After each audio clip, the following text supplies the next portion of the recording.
A fight between Ilia Topuria and Bryce Mitchell has been booked for UFC 282 on December 10th. Conor McGregor exchanged tweets with Alexander Volkanovski. Conor first tweeted a picture and said, "My 2 old belts on 2 little ticks. The fight does 10 buys." Volkanovski replied with an old tweet from Conor. A former wise man once said, "Winners focus on winning, losers focus on winners." Conor then said, "Just watching and monitoring, mate. That's all. Happy for you in the spot, to be honest. I'll be back. This is not over, you know." Volkanovski replied, "Respect, brother. We'll be happy to welcome you back." And Conor offered some advice to Volkanovski. "And we dance on. Good. I was in your exact spot one time. Don't forget. 145 coming up. Good luck. I'll say go heavier. Rugby days. Be a bowling ball. That's how I'll do it as you. Your condition right now as I see it, I don't know, but bowling ball style for you for the best chance. Aim to headbutt the chest cavity." Scott Coker announced on Twitter that Bellator vs Rizin is set for New Year's Eve at the Saitama Super Arena in Japan. 4 of the 5 fighters that will represent Bellator are featherweight champion Patricio Pitbull, AJ McKee, Juana Chelada, and Kyoji Horiguchi. Fighters on Rizin's side were not announced yet. Here's Khabib Nurmagomedov reacts to Peter Yan's split decision loss at UFC 280.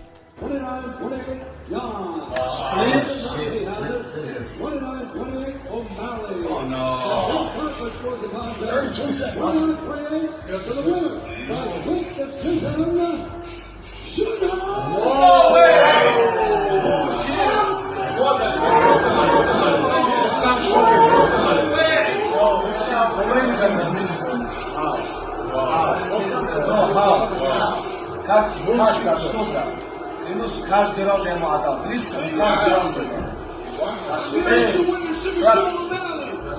Sean O'Malley reacts to Bryce Mitchell picking Peter Yan to win. I'll also have to pick Yan over O'Malley. The reason being is because, once again, O'Malley hasn't even earned that spot. He's used his mouth to get him that fight. His YouTube followers ain't going to help him once the cage doors get locked. Your dad fucked his sister to make you.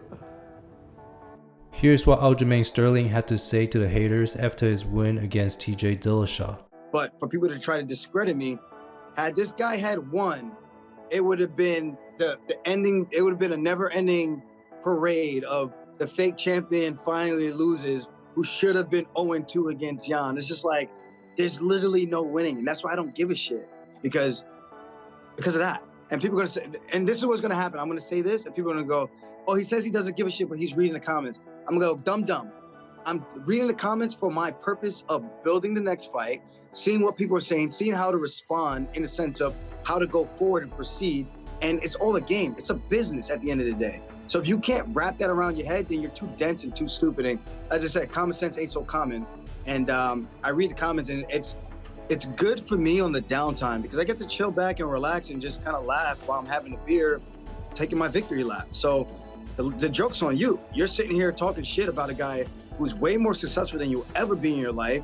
You probably live in your mom's basement. You're probably eating a bag of Cheetos at the moment. And you're probably trying to discredit my wins, which are more valid than anything you probably did in your entire career or your entire life. And not to be a dick, but that's really what it is. The reality sucks sometimes. You know, if anything, I feel like I'm one of those guys who try to praise people for trying to chase their goals and dreams. But then you got these fucking haters who sit there and doing all these things. And it's just like, dude, there's better things you could do with your time in your life other than trying to suck value from someone who's actually trying and sacrificing things to get to a fight. TJ came to the fight, no quit, didn't tap out, could have bowed out, took his check and went home, took the ass whooping like a man. And I even told Mark Goddard in the back room, I said, "Bro, I talked a lot of shit coming into this fight. So if it's looking bad for me and I'm trying to stay in the fight, let me fight and go out on my shield, please. Because at the end of the day, I want to take my ass whooping like a man. And I'm not looking for an easy way out to say whatever and have excuses, the ref early stoppage. Let me go out there and do what I said I'm going to do. And if I can't do it, let the better man win and let him get his moment in the sun. And if it's to pound me out, it's to pound me out, man. Pause. But Here's what Dan Hardy had to say about Dana White's Power Slab League. I know what we'll do. We love our athletes. We care about them so much. Let's start a fucking slap fighting league. Let's trade concussions for cash. I mean, come on.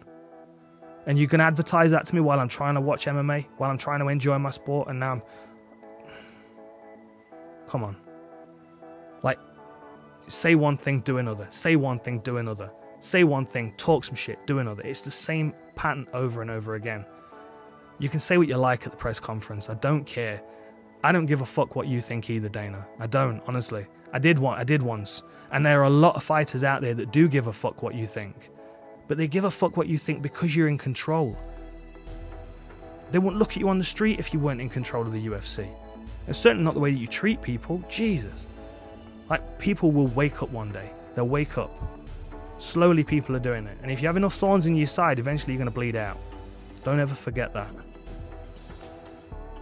Okay. Slap fighting is complete BS, isn't it?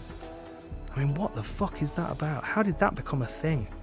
I wonder, back in the old MMA days... Stop the fight. I'm going to make a t-shirt of that for sure. I wonder if the old MMA days, if anybody was watching MMA and feeling like I do about slap fighting now, because I'm sure they did.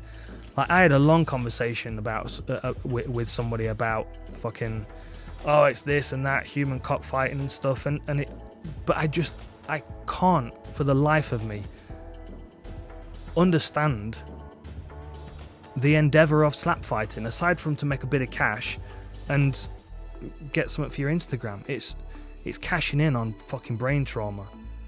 It's cashing in on brain trauma.